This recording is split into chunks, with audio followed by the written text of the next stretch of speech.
नमस्कार, आप देख रहे हैं जरूरी बहस। मैं हूं सौरभ जौहरी। बता दें कि भारत पर अब जंग का कितना असर होगा, यह सबसे बड़ा सवाल बना हुआ है, क्योंकि अमेरिका और इजरायल ने जब से ईरान पर अटैक किया है पूरी दुनिया हिल गई है। खासकर इंटरनेशनल ट्रेड की हालत खराब हो गई है। दूसरी तरफ ईरान युद्ध अमेरिका के लिए काफी महंगा साबित हो रहा है। हर दिन 9,000 करोड़ रुपए से ज्यादा स्वाह हो रहे हैं। एक्सपर्ट्स का मानना है कि इस वॉर के लिए अमेरिका को मिलाकर 19 लाख करोड़ रुपए से ज्यादा की कीमत चुकानी पड़ सकती है। 28 फरवरी से शुरू हुई यह जंग आज 6वें दिन भी बदस्तूर जारी है। ऐसे में सबसे अहम सवाल यह है कि मिडिल ईस्ट में संकट से भारत की अर्थव्यवस्था पर कितना असर पड़ेगा, क्योंकि क्रूड ऑयल, नेचुरल गैस और उत्पादों की आपूर्ति प्रभावित हो रही है। दरअसल स्ट्रेट ऑफ होर्मुज़ से ही खाड़ी से आने वाला 85% कच्चा तेल गुजरता है और युद्ध के बड़े तनाव के चलते तेल की कीमतों में भी 20% तक की कीमतें बढ़ी हैं। पेट्रोल डीजल महंगा होने से जीडीपी ग्रोथ भी प्रभावित होने की संभावना है। भारत का रुपया डॉलर के मुकाबले काफी कमजोर हुआ है। युद्ध के चलते खाड़ी देशों के लिए कई उड़ानें भी रद्द की गई हैं। खाड़ी देशों में रहने वाले भारतीय प्रवासियों की सुरक्षा भी चिंता का विषय है और भारत सरकार इस पर विचार कर रही है।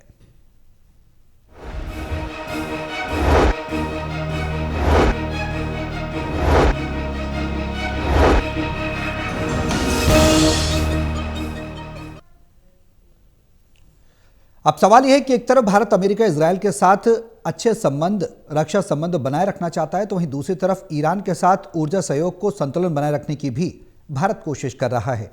आकलन यह भी किया जा रहा है कि युद्ध लंबा चलने पर भारत की विकास गति पर भी बड़ा झटका लग सकता है। मिडिल ईस्ट में संकट का भारत पर क्या प्रभाव पड़ेगा, यह सबसे बड़ा सवाल है। तमाम पैनलिस्ट हमारे साथ मौजूद हैं, उनका तारुफ मैं आपसे करा दूं। प्रोफेसर ललन प्रसाद जी हैं, वरिष्ठ अर्थशास्त्री हैं, हमारे साथ इस चर्चा में शामिल हैं। बहुत स्वागत है सर आपका। और रिटायर्ड ब्रिगेडियर इंडियन आर्मी से हैं मोहिंदर महाजन जी, आपका भी बहुत स्वागत है सर इस चर्चा में शामिल होने के लिए। मेरा पहला सवाल है मोहिंदर जी आपसे, जिस तरह से मिडिल ईस्ट में संकट बना हुआ है, इस संकट का अगर फौरी तौर पर देखा जाए तो अब तक निचोड़ क्या है, और भारत के परिप्रेक्ष्य में अगर हम समझने की कोशिश करें तो उसका रणनीतिक और सामरिक अगर हम निचोड़ निकालने की कोशिश करें तो अब तक के युद्ध में क्या कुछ निकल आ रहा है? देखिए, दुनिया के सभी देश, पहले बात ललन जी मैं आता हूं आपके पास। टोटल टीवी में लेने के लिए बहुत बहुत धन्यवाद। यस, ये 28 फरवरी को जो सरप्राइज अटैक किया गया, उसका बेसिस यही था कि मोसाद जो इजराइल की इंटेलिजेंस है, उन्होंने खबर दी जी कि 40 कमांडर्स विद आयतोल्ला खमनेई वो मीटिंग कर रहे हैं। जबकि पता था कि ये वॉर क्लाउड सामने दिखाई दे रहे थे जी, तो ये मीटिंग इतने लोगों की इकट्ठी, टॉप कमांडर्स की इकट्ठी करना, ये उनकी भी कमजोरी थी। लेकिन किसी ने बीच में खबर दी तो ये जो प्लान के मुताबिक था कि 12 घंटे बाद होना था, उन्होंने इमीडिएट अटैक कर दिया और आयतुल्ला खमेनी और कई कमांडर्स वगैरह की डेथ हो गई। बिल्कुल ना जी, अब से आज 6वां दिन चल रहा है, पूरे हमले चल रहे हैं यूएस से, इजराइल से, यूएस के एयर बेसिस पे ईरान वापस हमले कर रहा है। इस प्रोसेस में हर कोई मुस्लिम कंट्रीज जो हैं वो लपेटे में आ रहे हैं, क्योंकि एयर बेसिस जो हैं वो अमेरिका के एयर बेसिस इन कंट्रीज में हैं। बट नटशल में क्या हो रहा है जी, एक मुस्लिम कंट्री ईरान दूसरे मुस्लिम कंट्री से डायरेक्टली लड़ाई कर रहा है। जी, एम तो उनका होना चाहिए सिर्फ एयर बेसिस को अटैक करना, क्योंकि वो यूएस के एयर बेसिस हैं जी, और लेकिन वो तो उनके सिविल एरियाज को भी अटैक कर रहे हैं, जिससे तनाव और बढ़ गया है। नाउ इंडिया के लिए ये अच्छी खबर नहीं है, बिकॉज हमको जो ऑयल आता है जी, वो हमरूज स्ट्रेट से के थ्रू आता है, लेकिन अब जैसी सिचुएशन आती है फेस करनी पड़ती है। गवर्नमेंट ने अनाउंस कर दिया है कि कंज्यूमर पे इस पर कोई असर नहीं होगा। जी, ये बहुत गवर्नमेंट की तरफ से अच्छा स्टेप लिया गया है। जी, दूसरी तरफ ईरान जो है मुश्किल में हड़बड़ाया हुआ है जी आज उनके डिप्टी फॉरेन मिनिस्टर ने ये अनाउंस किया है कि हम अपना न्यूक्लियर प्रोग्राम बंद करने के लिए तैयार है अगर हमको अमेरिका कुछ तरह की मदद करे, डायरेक्ट नेगोशिएशन करे। ये खबर जो है ये आज 4-5 घंटे पहले की है। अब इसका भी असर देखेंगे। लेकिन जो भारत है जी एक ही इम्पोर्टेंट चीज कहता है कि talk talk talk and diplomacy, जी दैट इज द सोल्यूशन। और ये हमारे प्राइम मिनिस्टर साहब का मैसेज टू ऑल कंट्रीज यही जा रहा है। तो हम अच्छी स्टेट में हैं। जी कोई ऐसी हमारे पेट्रोलियम मिनिस्टर ने भी कहा है कि हमारे को पेट्रोलियम प्रोडक्ट से कोई मुश्किल नहीं है, हमारे पास काफ़ी रिजर्व्स हैं, तो nothing to worry. Thank ji you. जी ललन प्रसाद जी हमारे साथ हैं, वरिष्ठ अर्थशास्त्री हैं। सर अगर इसको हम और ज़्यादा डीपली समझने की कोशिश करें, एज इकोनॉमिस्ट मैं आपसे जानना चाहूँगा, भारत की अर्थव्यवस्था और सामरिक रणनीति पर इसका क्या कुछ असर पड़ता हुआ आप देख रहे हैं? लंबे समय तक इसका लॉन्गटिविटी पर, दूरगामी इसके क्या परिणाम होंगे, क्या प्रभाव होंगे, और भारत को कितना संभल के चलने की ज़रूरत है, क्योंकि दोनों तरफ संबंध बनाने हैं? देखिए, दो बातें हैं। एक तो ये कि ये लड़ाई कितने दिनों तक चलती है। अगर ये शॉर्ट लिव्ड है, थोड़े दिनों में समझौता कोई हो जाता है, लड़ाई बंद हो जाती है, जी तो कोई बहुत ज्यादा असर नहीं होगा। लेकिन अगर ये लड़ाई लंबी चलती है तो इसका असर बहुत होगा। अब जैसे पेट्रोलियम की सप्लाई की बात है, तो अभी भारत के पास 25 दिन की पेट्रोलियम की आवश्यकता की पूर्ति हमारी सरकार की तरफ से हो सकता है। अगर लड़ाई लंबी चल गई तो हमें अल्टरनेट सोर्सेज का इंतजाम करना पड़ेगा। जी इस वक्त सरकार ऑलरेडी इसके लिए प्रयास कर रही है, और सोवियत यूनियन से जो तेल कम आ रहा था, जी दोबारा और तेल मंगाने की कोशिश हो रही है। जी तो उससे जो तेल की आपूर्ति की दिक्कत हो रही है, वो उसके ऊपर कुछ राहत मिल सकती है। लेकिन लड़ाई लंबी चलने पर इसका जो सबसे बड़ा असर ये है कि जो गल्फ ऑफ हुर्मुज से माल आता है, जी तो उसमें जो भारत को कच्चा तेल और एलएनजी आता है, जी वो लगभग 50% उस खाड़ी के थ्रू ही आता है। जी और चूंकि वहां पर जहाजों का आना जाना बंद हो गया है, और जो जहाज फंसे हैं उसमें भारत के भी जहाज हैं, जी और अगर ये स्थिति लड़ाई की चलती रही देर तक, तो ये मार्ग पूरी तरह से अवरुद्ध रहेगा उस पीरियड तक। और जो उसके अल्टरनेट रूट हैं, और जो अरेबियन सी और जो ओमान की खाड़ी वगैरह से और दूर से रास्तों से, तो वो बहुत कॉस्टली हैं। एक तो उसमें सप्लाई में टाइम बहुत लगेगा जहाजों के आने जाने में, दूसरे शिपिंग कास्ट बढ़ जाएगा, इंश्योरेंस कास्ट बढ़ जाएगा, और ये सारी परेशानियां होंगी। तो इसका परिणाम हमारी अर्थव्यवस्था पर भी होगा। और बहुत सी चीजें जो हमारे देश में मैन्युफैक्चर होती हैं, जिसके लिए रॉ मटेरियल हम बाहर से मंगाते हैं, जी और जो पेट्रोल हम बाहर से मंगाते हैं, वो सब चीजें महंगी हो जाएंगी। उसका असर यहाँ पर कास्ट ऑफ प्रोडक्शन पर होगा। जी इन्फ्लेशन बढ़ सकता है, चीजें महंगी हो सकती हैं। तो ये असर दूरगामी असर होगा अगर लड़ाई लंबी चली तो। जी बाकी देखिए, और बहुत सारी समस्याएं हैं। सिर्फ तेल की समस्या ही नहीं, ऊर्जा की समस्या तो है ही, बिल्कुल क्योंकि 50% ऊर्जा तो हमारी उस क्षेत्र से ही आ रही है। जी और अगर वो बंद हो गई काफी लंबे समय से, तो दिक्कत होगी और ये महंगाई होगी। लेकिन इसके अलावा और भी चीजें, इससे फर्टिलाइजर है, और फर्टिलाइजर भी महंगा हो जाएगा, क्योंकि उसकी सप्लाई भी ज्यादातर सब उसी सोर्स से आती है, उधर से ही आती है। और जो कच्चा माल है इंडस्ट्रियल प्रोडक्शन के लिए, उसमें बहुत सारी चीजें ऐसी हैं कि जो उस रूट से आती है, जो और देशों से आती है।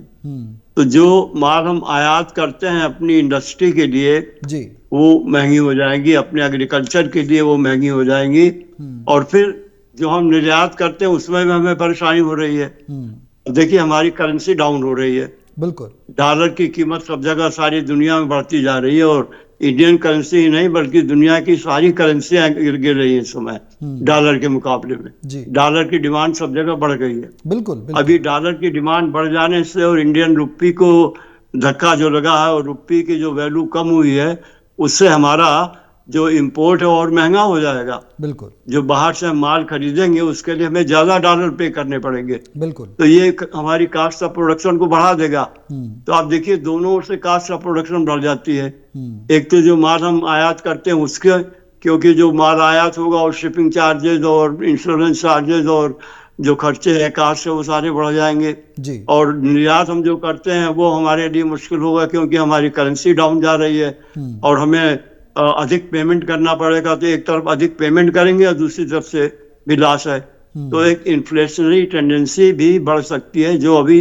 जिससे हम बचे हुए हैं। हमारी सरकार ने इन्फ्लेशन पर जबरदस्त रूप से कंट्रोल रखा है और दुनिया में एक मिसाल बना हुआ है इस समय कि भारत में इतनी बड़ी इकानमी है और इतना 4% के नीचे इन्फ्लेशन है। तो उसमें भी हमारी अर्थव्यवस्था को असर पड़ेगा। दूसरी जो प्रवासी भारतीय हैं, अब देखिए लगभग 18 मिलियन भारतीय, 18.5 मिलियन भारतीय दुनिया में फैले हुए हैं। जी उसमें 50% जो हमारे प्रवासी जो हमारे भारतीय हैं वो गल्फ कंट्रीज में ही है। जी ईरान में, इराक में, सऊदी अरब में, कुवैत में और सारे जो और वेस्टर्न एशियन और मध्य एशिया के देश है उसमें फैले हुए हैं। जी तो इनके ऊपर भी मुसीबत होगी अगर लड़ाई ये लंबी चली, क्योंकि आप देख रहे हैं कि ईरान ने सारे ही जो पड़ोसी मुस्लिम देश है उन सब के ऊपर हमला किया है। वो हमला हालांकि उन्होंने जो अमेरिकन बेसिस है उस पर किया है, जी लेकिन सिविलियन पॉपुलेशन भी उससे अफेक्ट होने लगी है। बिल्कुल और कुछ जगहों पर तो जो होटल्स हैं और रिहायशी बिल्डिंग्स पर भी बम गिरे हैं इन इलाकों में। जी तो अगर ये स्थिति लड़ाई की चलती रही, ईरान इस तरह से हमले करता रहा, तो हमारे प्रवासी भारतीयों को भी दिक्कत होगी। उसमें बहुत से छोड़ना चाहेंगे, छोड़ के भागना चाहेंगे। बिल्कुल अब एक तरफ से देखिए कि प्रवासी भारतीयों से हमें इनकम बहुत है, उनका रेमिटेंस बहुत बड़ी मात्रा में है। जैसा मैंने कहा कि 50% भारतीय तो हमारे गल्फ एरिया में ही है, तो बिल्कुल बहुत बड़ा फॉरेन एक्सचेंज का रेमिटेंस हमारा गल्फ एरिया से आता है, वो बंद हो जाएगा। अच्छा, दूसरी बात ये देखिए कि पूंजी मार्केट पर बड़ा जबरदस्त इफेक्ट पड़ रहा है। बिल्कुल जो शेयर फॉरेन इन्वेस्टर्स हैं वो पैसा अपना निकाल रहे हैं, क्योंकि स्थिति युद्ध की स्थिति हो गई है और ये अनसर्टेनिटी की वजह से अब उसका परिणाम है कि स्टॉक एक्सचेंज में प्राइसेस शेयर के गिरते जा रहे हैं। इधर लगातार कई दिनों तक शेयर प्राइसेस गिरे हैं जी और मिलियंस ऑफ रुपीज हमारे शेयर होल्डर्स का स्वाहा हो गया है। तो अगर ये स्थिति बनी रही तो स्टॉक मार्केट में कमजोरी आएगी, तो इसका मतलब जो पूंजी आती है उसमें कमी आएगी। जी और जो हम फॉरेन एक्सचेंज हमने इकट्ठा किया है जो इस समय $700 बिलियन के ऊपर है और हम दुनिया के 4 बड़े देशों में हैं फॉरेन एक्सचेंज के मामले में, जी तो उसमें भी कमी आ जाएगी। तो ठीक है कुल मिलाकर भारतीय अर्थव्यवस्था पर जी इसका असर पड़ेगा यदि यह युद्ध आगे लंबे दौर तक गया। बहुत थोड़े और दौर तक में अगर समझौता हो गया, जैसा अभी महाजन साहब ने भी कहा है, जी जी ये प्रयास भी हो रहा है कि ईरान की तरफ से कि अगर अमेरिका मान जाए उनके न्यूक्लियर प्रोग्राम अगर वो हटाएं और उसके लिए, तो अगर ये संभावना बनती है तो ठीक है, फिर तो दुनिया भर के देश रिलीफ फील करेंगे। नहीं तो अदरवाइज तो ये प्रॉब्लम दुनिया भर के सभी देशों के लिए है और खास तौर से एशिया के देशों के लिए सबसे ज्यादा है, जी क्योंकि हमारी डिपेंडेंस, एशियन कंट्रीज की डिपेंडेंस वेस्टर्न मार्केट पर बहुत अधिक है। बिल्कुल माल खरीदने से भी वहां से और माल वहां पर बेचने से भी। हमारे टेक्सटाइल इंडस्ट्री भी अफेक्ट होगी और जो इंडस्ट्री हमारी है वो अफेक्ट होगी, क्योंकि हमारा एक्सपोर्ट महंगा हो जाएगा बिल्कुल और वो कॉस्टली होगा। तो इस तरह से कुल मिलाकर हमें स्थिति को इस लिहाज से देखना है चाहिए कि ये लड़ाई कब तक चलती है और ये हवा का क्या रुख होता है, आगे युद्ध चलेगा या आगे फिर शांति हो जाएगी। जी मोहित सर, मेरा एक सवाल है वो बेहद अहम। प्रधानमंत्री नरेंद्र मोदी ने बड़ी नेताओं से डीएस्केलेशन की अपील भी की है। ऐसे में सवाल यह है कि क्या भारत की हम भूमिका आने वाले समय मीडिएटर की देख सकते हैं? क्या स्ट्रेटेजिक ऑटोनॉमी देख सकते हैं हम? गुटनिरपेक्षता वो अपना सकता है? क्या कुछ आने वाले समय भूमिका देखने को मिल सकती है, क्योंकि दोनों में संतुलन बनाना है? कैसे देख रहे हैं सर? देखिए जी, हमारे प्राइम मिनिस्टर साहब ने इतने सालों में जो जब से पावर में आए हैं हर कंट्रीज के साथ बहुत अच्छी तालमेल की है और उस तालमेल का असर ये है कि जो प्राइम मिनिस्टर किसी से बात करता है वो सुनी जाती है। और वो सुनी जाने का मतलब ये है कि अगर वो चाहते हैं कि हमारे भारतीय जल्दी वापस आ जाएं, तो इवन अगर लड़ाई थोड़ी टेम्परली रोकनी पड़ती है वो भी किया जाता है। So there is he is emphasising, हर बार वो यही कह रहे हैं कि diplomacy is the solution, war is not the solution. जी नेक्स्ट बात, जो इकोनॉमी के असर के ऊपर प्रोफेसर साहब बता रहे थे, मैं उसमें एक फैक्टर ऐड करना चाहता हूं जी कि अभी थोड़ी देर पहले ही यूएस ने ये कहा है जी कि जो नुकसान भारत को इसके कारण हो रहा है उसकी इंश्योरेंस का, जो बिकॉज स्टेट जो हम से आ नहीं सकते हैं, उसकी इंश्योरेंस की कुछ कुछ हिस्सा हम शेयर करेंगे। जी। एग्जैक्ट तो nobody says in the beginning, वो तो Exactly. बात की बातें होती हैं। बिल्कुल। लेकिन क्या उनको अंडरस्टैंडिंग ये बात है कि इंडिया जो कि सब देशों के साथ मेल मिलाप करना चाहता है, उनके नेगोशिएट करना चाहता है, and probably help in understanding between US and Israel on one side और दूसरी साइड ईरान, तो उससे क्या है कि इंडिया की पोजीशन बहुत अच्छी है। लड़ाई लंबी हो सकती है, लेकिन जैसा आज उन्होंने डिप्टी फॉरेन मिनिस्टर ईरान ने स्टेटमेंट दी है, मेरे को लगता है कि ये एक्सेप्टेंस कि हम न्यूक्लियर प्रोग्राम बंद कर देंगे वगैरह वगैरह, तो हो सकता है कि अगले 2-4 दिनों में कोई नेगोशिएशन इस तरीके से हो जाए। हाँ, ट्रंप साहब के एक्शंस को प्रेडिक्ट करना बहुत मुश्किल पड़ रहा है, अनप्रेडिक्टेबल प्रेसिडेंट हैं। बिल्कुल बिल्कुल, बेहद अहम बात है, अनप्रेडिक्टेबल हैं कि आने वाले समय में क्या कुछ होगा। ऐसे में सवाल ये है प्रोफेसर ललन, मैं आपसे पूछना चाहूँगा, अगर हम ऊर्जा और व्यापार के क्षेत्र की बात करें तो ऊर्जा की भारत की जो ऊर्जा सप्लाई है वो प्रभावित होती नजर आएगी या हो रही है, उसे कैसे देख रहे हैं? क्या वैकल्पिक स्रोत खोजने पड़ेंगे, ऑप्शनल सोर्सेज खोजने पड़ेंगे भारत को? क्योंकि रूस का ऐलान कैसे देखा जाए, 95 लाख बैरल कच्चा तेल देकर भारत को राहत देने की बात रशिया ने कही है। अक्सर भारत के साथ एक दोस्ताना संबंध रहा है, फ्रेंडली बिहेवियर रहा है रशिया का, चाहे वो 1962 के हम युद्ध की बात करें, 1971 में हमने देखा रशिया हर बार कदमताल करता नजर आया है। इस बार किस तरह से दिख रहे हैं? क्या कोई वैकल्पिक स्रोत भारत को खोजने पड़ेंगे इस पूरे युद्ध के संकट के दौरान? अब देखिए, ऊर्जा की समस्या तो है, क्योंकि भारत ऊर्जा के मामले में अभी बहुत हद तक दूसरे देशों के ऊपर निर्भर है जी। फॉर्चुनेटली पिछले कुछ सालों से हम रशिया से वो खरीद रहे थे कच्चा तेल, और हमारे पास रिफाइनरीज बड़ी अच्छी है, और हमारी रिफाइनरीज की जो पेट्रोलियम हम रिफाइन करते हैं वो अच्छी क्वालिटी का होता है जी। उसका परिणाम ये था कि रूस से हमें कम दाम पर कच्चा तेल मिलता था, रियायती दाम पर, और उसको रिफाइन करके हम यूरोप के मार्केट में बेच रहे थे जी। और पिछले 2-3 सालों में भारत ने बहुत अच्छी कमाई यूरोप से की है पेट्रोलियम पदार्थ बेचकर, और वो हमारा खतरे में पड़ गया जब ट्रंप ने वो नीति अपनाई कि वो भारत के ऊपर 25% एक्स्ट्रा टैरिफ लगा देंगे अगर वो रशिया से तेल लेना बंद नहीं करेगा तो। और इस धमकी पर वो अड़े रहे आखिर तक, जब तक कि ट्रेड डील की बात नहीं हुई, अच्छे स्तर पर नहीं आई। तो सवाल ये है कि अगर रशिया से हम तेल मंगाना बंद कर दें और फिर दूसरे देशों पर तेल के लिए निर्भर करें, तो वो देश कौन से हैं जिस पर निर्भर करेंगे? बिल्कुल, वो खाड़ी के देश, क्योंकि सबसे ज्यादा तो पेट्रोल खाड़ी में देशों में होता है। एलएनजी और पेट्रोल ये कच्चा तेल और एलएनजी सबसे ज्यादा खाड़ी के देशों में है जी। कुछ हद तक वेनेजुएला से हम सप्लाई ले रहे हैं।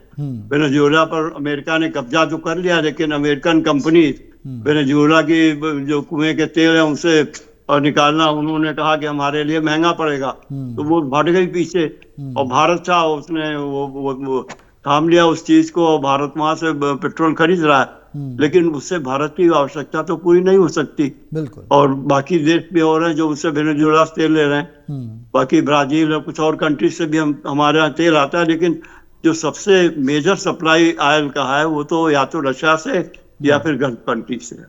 अब गल्फ कंट्रीज की सप्लाई तो सूख रही है, क्योंकि आप देख रहे हैं कि ज्यादातर गल्फ कंट्रीज ने या तो अपने जो पेट्रोल की सप्लाई बंद कर दी है, उन कारखाने उनके बंद हो रहे हैं इस वक्त, और अगर ये लड़ाई चली तो पता नहीं क्या होगा, क्योंकि ईरान जिस तरह से हमले कर रहा है वो फिर उनके पेट्रोलियम के कंपनीज पर भी उनके पेट्रोलियम के कुओं पर भी हमला कर सकता है जो उनका स्टोर है। और अगर वो हमला होना शुरू हो गया तो गल्फ की सप्लाई तो बहुत ही रुक जाए, बहुत ही कम हो जाएगी। और वैसे भी चूंकि सप्लाई श्रृंखला बाधित हो गई है तो ये सप्लाई कम हुई है, तो ऊर्जा की समस्या से तो हम उभर सकेंगे तभी जब ये युद्ध शांत हो जाए। अगर युद्ध लंबा चला तो ये समस्या तो रहेगी, बिल्कुल। बाकी कुछ हद तक हम इस समस्या का निदान रूस से अधिक मात्रा में तेल खरीद कर सकेंगे। तो हमारे लिए बहुत स्थिति बहुत खराब नहीं है भारत के लिए, लेकिन फिर भी इसका असर तो होगा, क्योंकि देखिए अभी तेल की दाम बढ़ने लग गई है, सारी दुनिया में बढ़ गई, भारत में भी बढ़ेगी। बिल्कुल जाहिर सी जिस चीज की कीमत सारी दुनिया में बढ़ती है उसकी कीमत भारत में न बढ़े, ऐसा तो संभव नहीं है। जी, क्योंकि सारा वर्ल्ड मार्केट एक है आज की दुनिया में, और एक चीज जब महंगी होती है तो सारी दुनिया में आमतौर से महंगी हो जाती है। अब पेट्रोल जो महंगा है तो सारी दुनिया में महंगा होगा, क्योंकि भारत के पास अपने पास तो पेट्रोल इतना है नहीं, इतनी कच्चे तेल की तो हमारे पास है नहीं जिससे हम इतना अपनी पूरी सप्लाई पूरी कर सके। जी।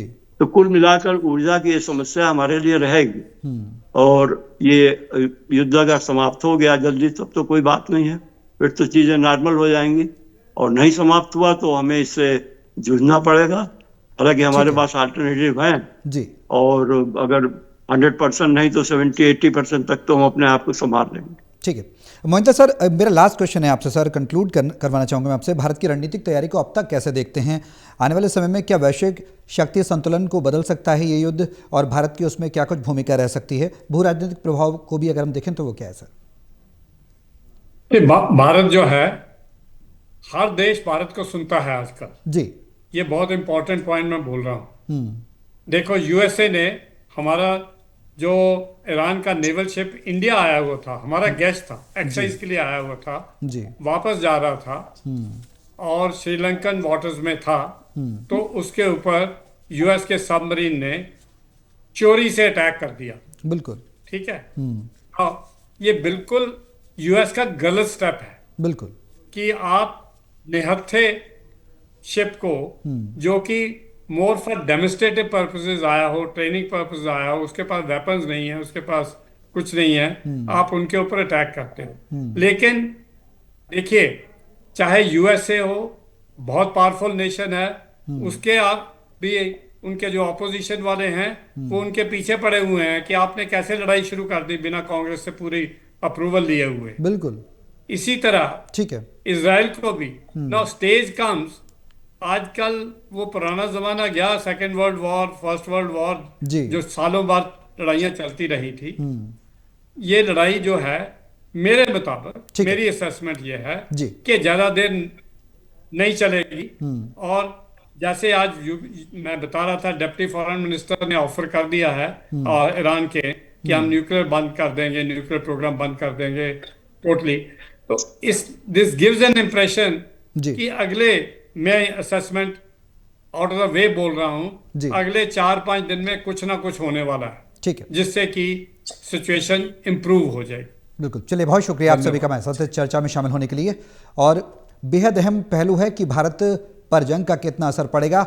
वैश्विक स्तर पर भारत पर जंग का ज़्यादा असर नहीं पड़ेगा। अगर लंबी जंग नहीं खिंचती है तो भारत डेस्कलेशन की बात भी कह चुका है, डीएस्कलेशन की, और प्रधानमंत्री नरेंद्र मोदी लगातार वैश्विक स्तर पर भी कूटनीति अपना रहे हैं। भारत के लिए ये बेहद अहम कदम साबित होने वाला है। मेरे साथ इस खास पेशकश में बिगले बस इतना ही। नमस्कार।